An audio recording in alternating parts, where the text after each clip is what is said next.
Hello and welcome to North Star Stamper. I'm Susan Kramer. I'm an independent Stampin' Up! Demonstrator in Woodbury, Minnesota. Let me find myself on my computer. I like to make sure my video is just right.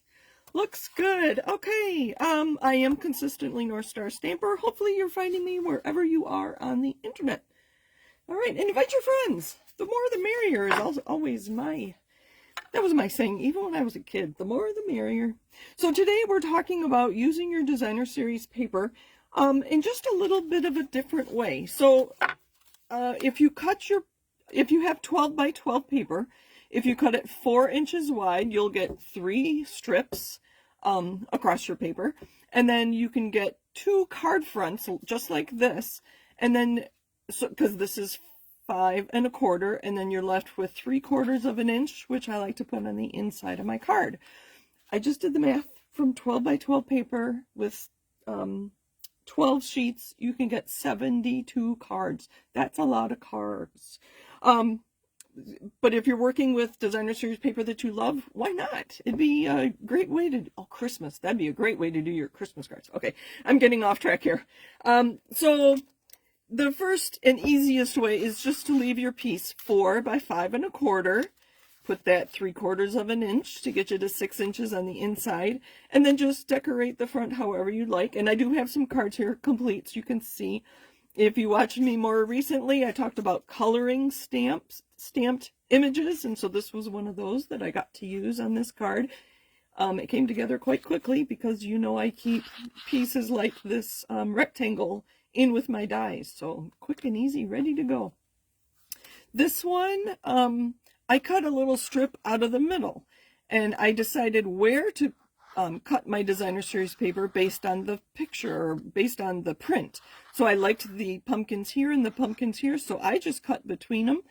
And if you use this little technique here of either ribbon, this is actually cardstock, early espresso cardstock. If you do that little trick, you don't even have to line these up perfectly, as long as they're straight at the top and the bottom. If you're off a little bit, or like this one, there was a little gap between my panels here, but it covers up those very nicely. So again, another acorn leaf cluster from previous video just a couple weeks ago. And again, that was one sheet that I cut the middle based on the print and just turned it around just for some added interest. So look at the difference between those two. I just didn't want to cut up the foxes, so that's just the only reason I decided to do that print. Now this one was a little trickier. I'd call this kind of a medium to advanced technique. So again, I looked at the print on my green. This is Mossy Meadow, and that's what my card base is. And I wanted to keep these fences and this island image, so I cut at an angle. Well, I wasn't thinking, because I couldn't just swap these 2 pieces. For one thing, they're different sizes, and the angles were different.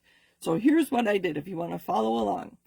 I looked at my images on this green piece, and I cut at an angle.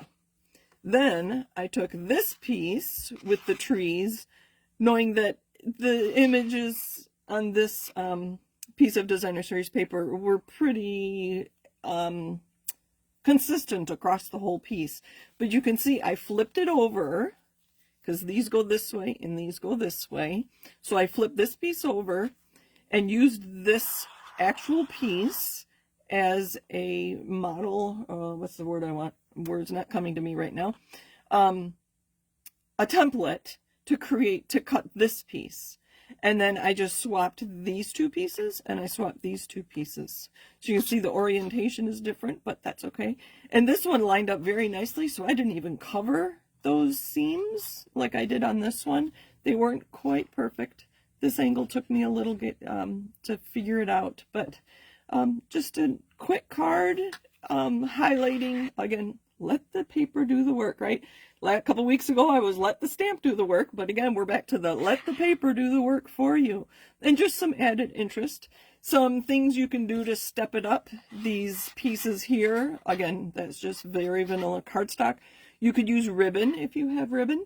You could emboss these pieces. These are obviously leftovers from when I cut these pieces for the insides of these cards. So they were scraps that I kept with my Very Vanilla cardstock, and I just trimmed them down to match my card. Again, embossing these would be very nice. You could even stamp on them. So lots and lots of ideas. So let's look at some more paper. Oh, sorry, I didn't tell you. This was the Autumn Toile designer series paper from the September through December 2025 mini catalog. And the colors in here were Cajun Craze, Early Espresso, Gray Granite, Mossy Meadow, Pecan Pie, and Very Vanilla. And then I used the Early Espresso twine or linen thread from this pack that also has Old Olive in it. And then my embellishments were the streaked dots. I believe they go with this suite. I don't know. But I have some extra pieces that I think will go very nicely on this print. These acorns, I think, blend in really well. And then I just have pieces here that I'll make another card with, right? Okay, so I have some more paper that I thought we could talk about, and just so I can share with you how I decide how to cut my paper. This is the Floral Charm Designer Series paper. Let me show you them all. This has 6 patterns. The other one was 4 designs, and you got 3 of each. Here you have 6 designs, and you get 2 of each. Here it's kind of hard to see because they kind of blend together. When you turn it over, you can see that there are 6, definitely 6 different patterns there. So we're going to let you look at that while I tell you the colors. And we have Berry Burst, Blackberry Bliss, Mossy Meadow, Night of Navy, Pretty Peacock, and Timid Tiger. Again, and those are on white.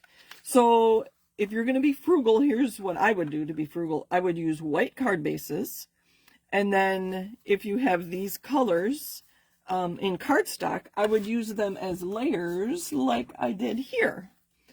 So the element behind my piece there, I guess more like this card.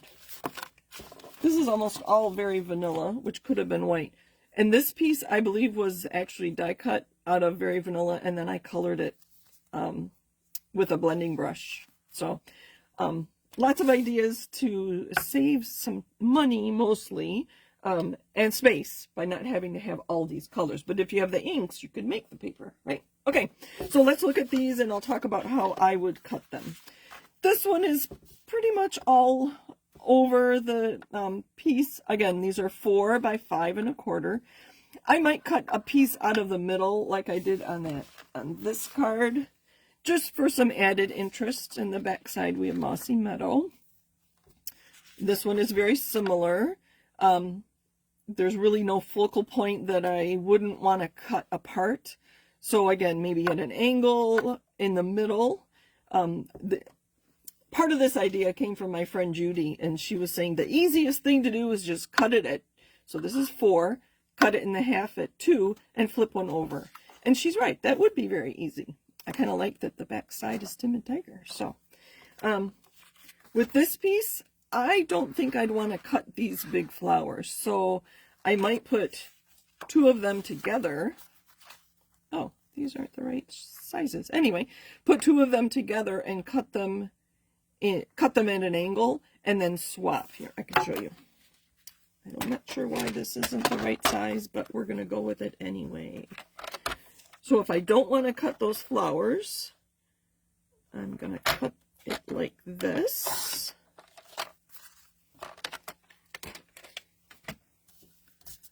All right, so you saw me just cut that, and then I would swap these 2, and I would use that on a card, and I would use this on a card. So one of these is going to be off by a little bit, but that's all right. Separate it to fit your card front. Again, this is vanilla. I'd use white. So these are going to fit perfectly. And you could put something in that seam or not. Isn't that beautiful? And the other side, yeah, they don't go together so much. But here's, oh wait, other way. There we are. So there you get 2 cards. All right, let's look at these last ones. Here again, I don't think I'd want to cut these flowers. So maybe I'll cut it in sections and leave I'd cut it here and here, and then keep this. Or you could cut multiple times. Oh, so many ideas. Here come all the ideas. I would cut here and flip this piece over. What do we have on the back? Pretty peacock. So I would cut here and make this pretty peacock. I'd leave this flower, cut it really narrow here, and maybe make this strip pretty peacock and make this pretty peacock. So just decide where to cut based on the print. And these flowers are so pretty, aren't they? And we have Blackberry Bliss on the back. Again, you could go vertical cuts. You could go horizontal cuts. And just remember, if you do diagonals, cut 2 at a time, and then you can swap them around like I did on this piece. So that's what I've got for you today. Hopefully that inspires you. I will pull all my cards back. Hopefully you'll use some of that pattern paper you have stashed away, which is why I've been using these. So just some pretty papers. Thanks for joining me. Happy stamping. Have a great week. Bye.